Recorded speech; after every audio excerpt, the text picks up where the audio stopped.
I strongly oppose the bill, 130th Constitutional Amendment Bill, as well as the other two bills I strongly oppose on 4 grounds.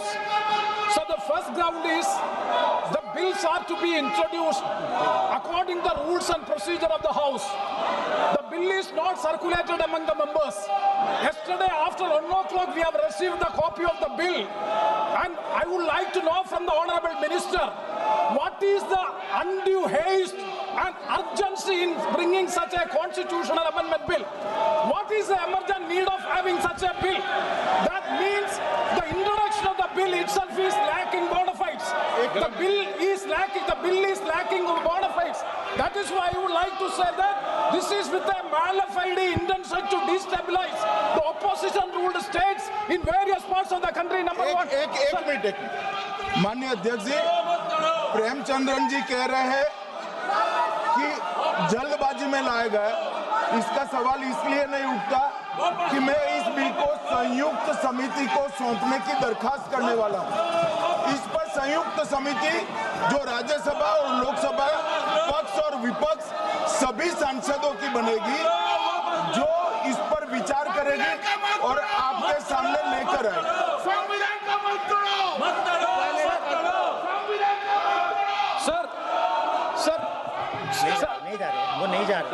Sir, I do agree with the Honourable Minister, but at the same time, the members are having the right to oppose the bill at the time of introduction.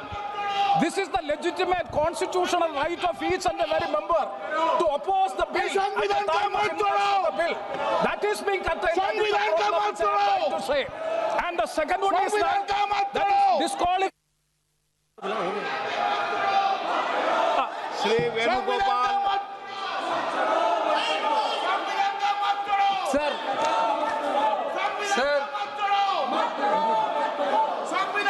Sir, I rise to oppose the introduction of the Constitution Amendment Bill 25, the Government of Union Territory. Sir, this bill is to sabotage the federal system of this country. This bill is to sabotage the basic principle of the constitution of this country. Sir, BJP people are telling this bill is to bring morality in politics. Can I ask a question to the Honourable Home Minister? When he was the Home Minister of Gujarat, he had been arrested, sir. Whether he took the morality of that point of time, गृहमंत्री जी, अब मुझे सुनो जरा, मुझे सुनो, गृहमंत्री जी, मुझे सुनो ना, पहले बैठ जाओ, हाँ गृहमंत्री जी। माननीय अध्यक्ष जी, मैं रिकॉर्ड क्लियर करना चाहता हूं, मुझ पर झूठे आरोप लगाए तब अरेस्ट होने के पहले मैंने नैतिकता के मूल्यों का हवाला देकर इस्तीफा भी दिया, और जब तक मैं कोर्ट से निर्देश नहीं हुआ, कोई संविधान पद मैंने स्वीकार नहीं किया। ये क्या सिखाते हैं नैतिकता में? मैं तो इस्तीफा देकर गया था, और मैं तो चाहता हूं कि ये नैतिकता के मूल्य बढ़े। हम ऐसे निर्लज्ज नहीं हो सकते कि हम पर आरोप लगे और हम संवैधानिक पद पर रहें। अरेस्ट के पहले मैंने इस्तीफा दिया है। माननीय सदस्य, आप बिल पर बोलिए, आप 72 के नियम के तहत बोलिए। सर, दिस नियम से आपका डायरेक्शन है। 19 आप 72 नियम के तहत बोलिए। सर, लाइक नहीं है सर, नियम के तहत बोलो आप। सर, दिस आपका डायरेक्शन है 19A 19B। हाँ है, Southern call भी है। हाँ, very clearly telling at least 1 week notice is needed for introducing a bill. Sir, I am telling that this bill is to target the opposition ruling government. This bill is to threaten the people like Nitish Kumar and Chandrababu Naidu. This bill is to blackmail everybody. Sir, out of sir, my point one. आप माननीय सदस्य, आप चलिए। धर्मेंद्र प्रधान जी बोलना चाहते हैं? प्रधान नहीं यादव, आप के मेंबरों को बिठाओ।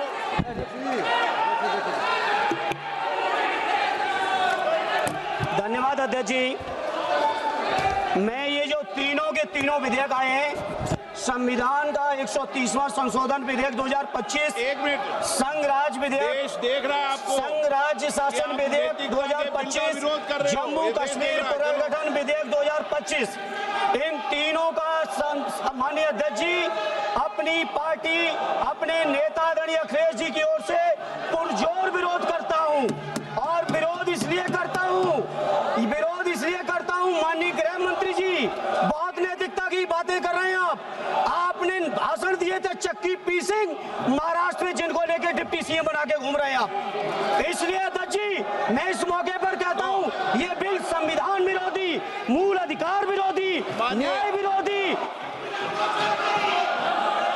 माननीय अध्यक्ष जी, मैं प्रस्ताव करता हूं कि भारत के संविधान का संशोधन करने वाले विधेयक, संघ राज्य क्षेत्र शासन अधिनियम 1963 का संशोधन करने वाले विधेयक और 2019 का और संशोधन करने वाले विधेयक को